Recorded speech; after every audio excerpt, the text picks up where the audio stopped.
Bismillahirrahmanirrahim. Assalamualaikum warahmatullahi wabarakatuh dan salam sejahtera.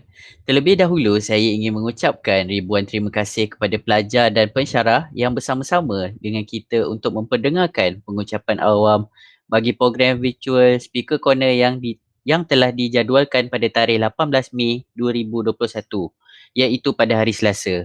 Saya Muhammad Arif bin Johari selaku moderator anda bagi Virtual Speaker Corner pada hari ini. Sebelum kita memulakan sesi perkongsian kita pada hari ini, eloklah saya memperkenalkan ahli panel kita pada hari ini. Ahli panel kita pada hari ini merupakan Exco Kebajikan Persatuan Mahasiswa Fakulti Pertanian iaitu Pematani. Namanya ialah Nur Syazana Hazika binti Adnan. Dan beliau merupakan pelajar tahun 3 Bachelor Pertanian Sains Ternakan. Tajuk yang akan dibawa oleh panel kita pada episod kali ini ialah perbezaan kambing dan juga biri-biri. Dengan itu, dipersilakan saudari untuk memulakan sesi perkongsiannya. Terima kasih Saudara Arif atas jemputan dan sebagai moderator bagi BT Speaker Corner kali ini. Assalamualaikum dan selamat sejahtera kepada yang menonton Speaker Corner. Saya Nur Syazana Hazika, pelajar NSAI 13. Pada hari ini saya ingin berkongsi tajuk yang agak santai dan mudah dipahami untuk semua dan bukan sahaja fokus untuk bidang saya iaitu sains haiwan.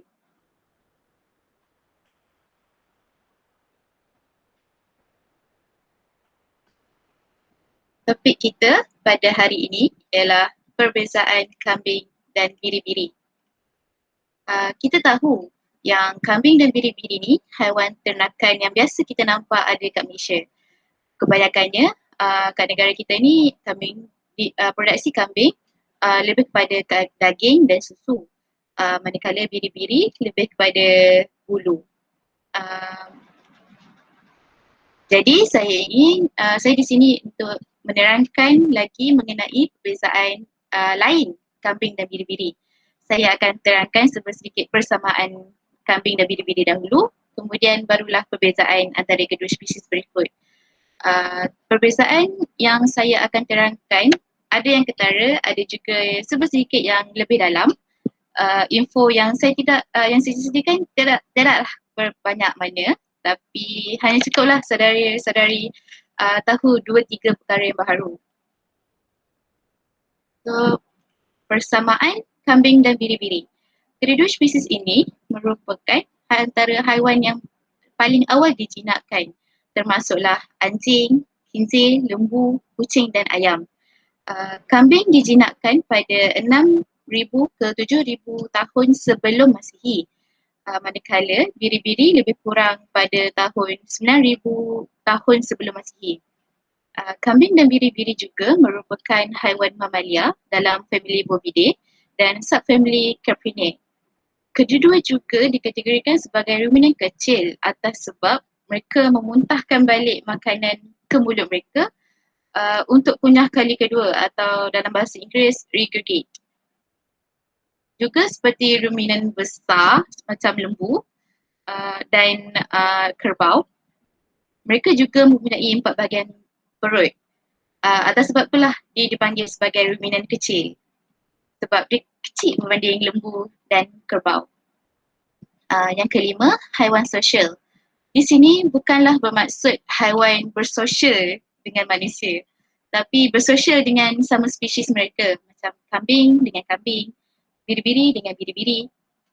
Jadi kalau perasan, setiap kali kita jumpa kambing ataupun biri-biri, mereka selalu berkumpulan. Itulah maksudnya haiwan sosial. Jadi perbezaan yang pertama, daripada persamaan famili Bovidae, kita pergi lebih spesifik dalam taksonomi bawah genus. Kambing merupakan genus Capra, manakala biri-biri genus Ovis. Lebih spesifik, nama spesies kambing ialah Capra hircus dan biri-biri Ovis aries. Gambar yang saya paparkan ini tak ada kaitan dengan hidupan haiwan yang sebenar. Hanya sekadar perkongsian wujudnya buruj kambing dan biri-biri. Buruj ataupun constellation kambing bernama Capella dan buruj biri-biri bernama Aries. Persamaan seterusnya ialah jumlah kromosom. Jumlah kromosom kambing ialah 60, manakala biri-biri 27 pasang ataupun 54 kromosom. Kita selalu dengar ada perkataan kambing biri-biri. Sebenarnya itu just panggilan untuk biri-biri. Tapi sebenarnya ada juga kacukan kambing biri-biri. Kacukan kambing dan biri-biri, goat and sheep. Jadilah hasilnya hybrid bernama gig. Campur goat and sheep jadi gig. So hybrid tersebut ada 57 kromosom. Seterusnya kita pergi kepada perbezaan fizikal kambing dan biri-biri. Perbezaan fizikal yang pertama iaitu ekor. Ekor kambing tidak terlalu panjang dan ke atas, manakala ekor biri-biri panjang dan tergantung ke bawah.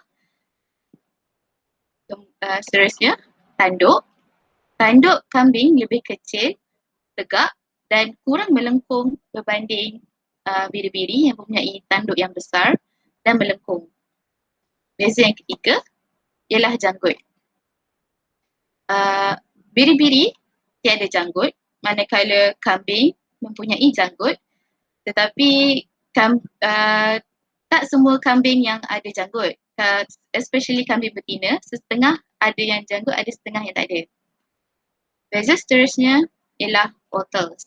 Wattles ni ialah dipanggil sebagai lebihan kulit di leher. Kita boleh nampak dekat gambar kambing tu, ada macam ada benda kecil tergantung dekat leher. Itulah sebenarnya wattles. Setengah kambing ada wattles dan biri-biri memang tak ada wattles. Seterusnya, saya atau tidak, sebenarnya kedua-dua spesies ini mempunyai cara makan yang berbeza. Cara kambing makan ialah melalui browsing atau mencari. Mencari dengan cara suka kepala ke atas dan mencari makanan yang lebih tinggi daripada kepala mereka. Manakala biri-biri secara grazing ataupun meragut kepala ke bawah dan makan makanan yang lebih kurang 100 mm dari atas tanah. Jadi daripada cara makan tersebut spesifik lah cara makan yang diorang ni. Jadi sebab itulah ada masing-masing ada cita rasa makanan tersendiri. So, kambing lagi suka makan daun, ranting dan pokok renek dan sebagainya. Manakala biri-biri sukakan rumput.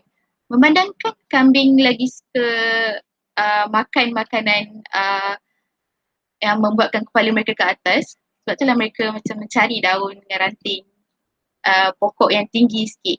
Banding kambing dia cari rumput je. Sebab itulah ini tak bermakna yang mereka tak pemakan langsung, yang macam biri-biri tak makan daun, kambing tak makan rumput, bukan. Ini hanyalah cita rasa makanan mereka, preferences, yang mana mereka lagi gemar untuk makan. Seterusnya, cara lawan. Cara kedua-dua spesies ini lawan. Kambing lawan dengan cara tidak mengambil jarak jauh dan menyangkal tentangan dari tepi dan tepis kaki belakang tentangan. Manakala biri-biri berlawan dengan cara hit batik ataupun menghantuk kepala. Sebelum mereka menghantuk kepala, mereka perlu mengambil jarak yang agak lebih jauh berbanding kambing untuk menghantuk kepala pihak lagi satu. Terusnya, perbezaan dalam sifat.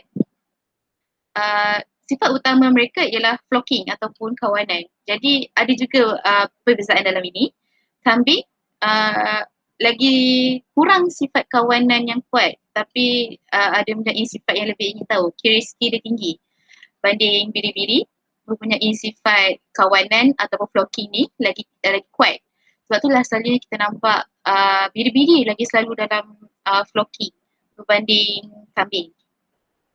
Kambing ni dia lagi suka jalan-jalan sendiri, macam dia curious nak tengok apa benda ada kan. Sebab sifat tersebutlah kambing dan biri-biri jelas boleh bandingkan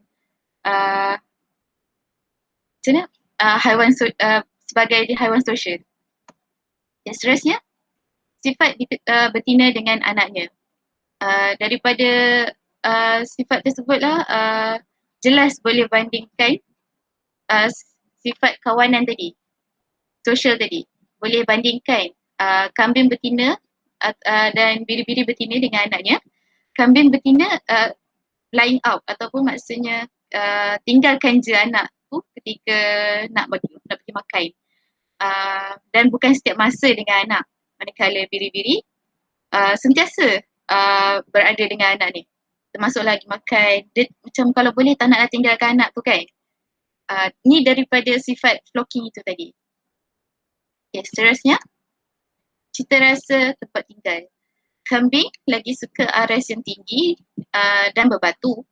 Macam bukit ataupun gunung yang berbatu. Manakala biri-biri lebih sukakan tanah yang rendah ataupun berbukit yang rendah dengan padang rumput. Lagi sekali, kalau ada persoalan kalau nak bandingkan kambing dan biri-biri dalam ladang, macam mana dalam ladang tu dia boleh survive berhidup dengan persekitaran macam tu, ini hanyalah nak bandingkan cita rasa mereka, bukannya untuk produksi.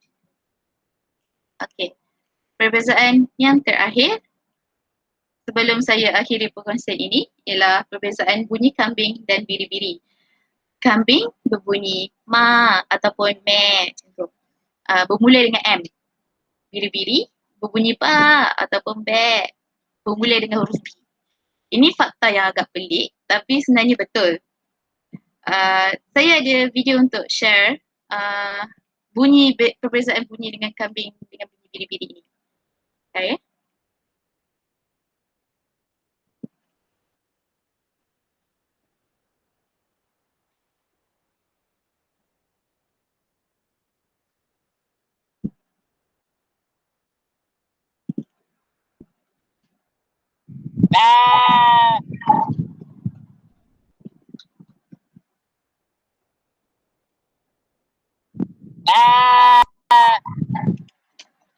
Ini bunyi biri-biri.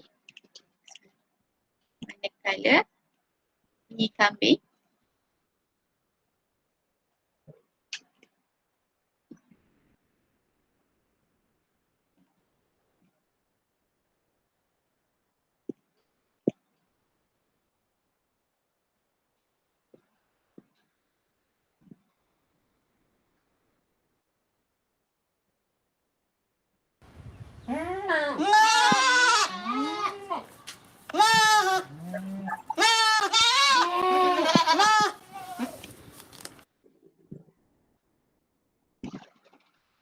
Jadi jelas kan perbezaan bunyi kambing dan biri-biri, ba and me. Jadi dengan ini berakhirlah perkongsian saya. Untuk akhiri perkongsian saya, sebenarnya ada lagi banyak perbezaan kambing dengan biri-biri. Banyak lagi yang lain yang saya boleh kongsi. Jadi saudara-saudari boleh cari dalam perkongsian lain. Itu sahaja daripada saya dan terima kasih banyak-banyak atas sudi dengar perkongsian saya pada hari ini. Saya kembalikan kepada moderator kita Arif Syahari.